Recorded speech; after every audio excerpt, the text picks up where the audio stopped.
Alright, got the Old Crow I'm fixing to toss up. Just got through flying the Super EZ back there on the ground. I had it sitting here on this bench. Had these two little plastic storage boxes behind the wheels. It's pretty windy out here, and a gust of wind came along and actually picked it up over those two boxes on the wheels. In other words, the wheels would be sitting right here. Here in front of it. The wind picked it up, gave it enough lift to come up over it, and she dropped off on the side of the table and landed right onto the rudder. And lo and behold, it stripped the doggone servo. So that is not cool. It's my own fault though. I certainly should have had it sitting on the ground. It's not like this wind is sneaking up on me. It's a constant solid 9 and 10 miles per hour with gusting up to 14. Alright, on this Old Crow, this thing's been through a lot of combat missions, so it's not really holding up very well. So the only way to fly this is to hand launch it. I have about a 40% success rate with this. If you're going to try it, I'd say eat your Wheaties that morning. Give it full throttle, high rates. Toss it up at an angle about probably 80 degrees, 70 to 80 degrees. And then give it full up elevator. And keep that throttle all the way on maximum, and make sure you're chunking into the wind. Right now it's coming up the south side, so here we go.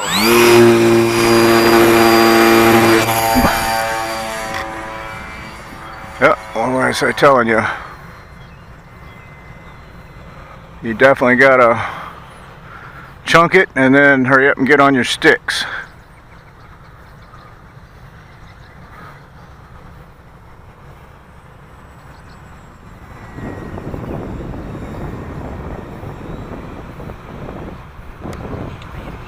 Okay, I switched over into mid rates.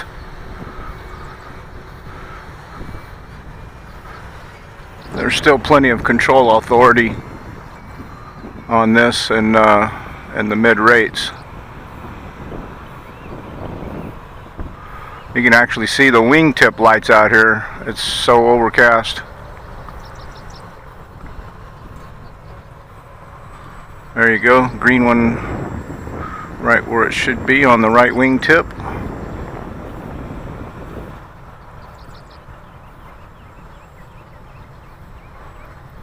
It's a little too windy to keep it on the deck. And again, this is the Durafly put up by sold through Hobby King. It's the P-51D and it's configured as the Old Crow. This was my first warbird.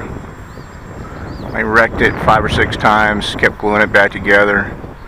Finally, I lost sight of it one day, and as it came over my shoulder, went overhead, and it piled up right in the middle of the runway. And did enough damage, I just decided, you know what, it's got more glue in it than what the whole plane weighs. You know, the hot glue adds up after a period of time.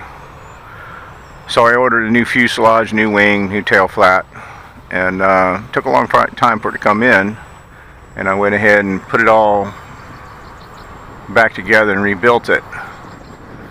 And that's when I learned a valuable lesson, is on little small $150 airplanes, you're so much better off just buy another plane. I had probably 110 times shipping and everything, $110 worth of parts into it. So I should have just spent the extra $60, $70 and got a whole plane and just used the remnants of this as spare parts. Now, you got a $1,000 model, that's a different story.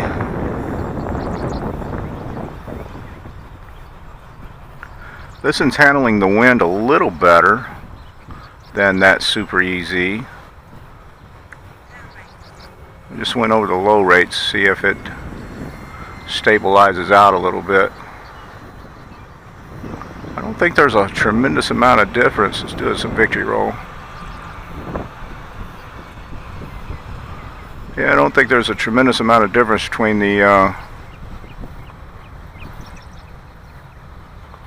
low and my mid settings. I'll have to check that.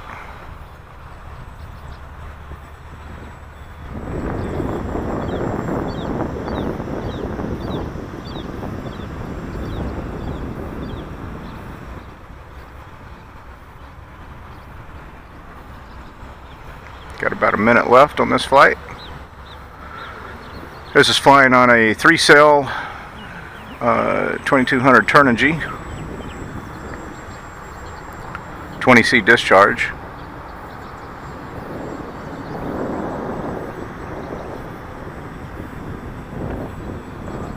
And I found that you can get about 5 to 6 minutes on this, depending on how hard you're pushing it.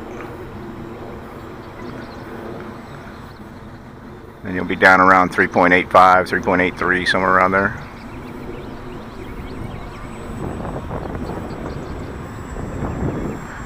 Casual flights without, you know, ripping through the throttle, at 70% throttle or so. I have seen flights of about 8 minutes with it.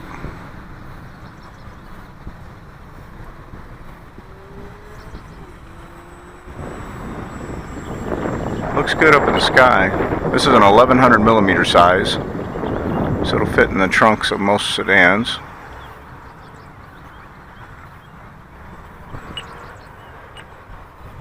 And there goes our timer. Come back into high rates. We'll go around one more time. Had a little too much speed on it still.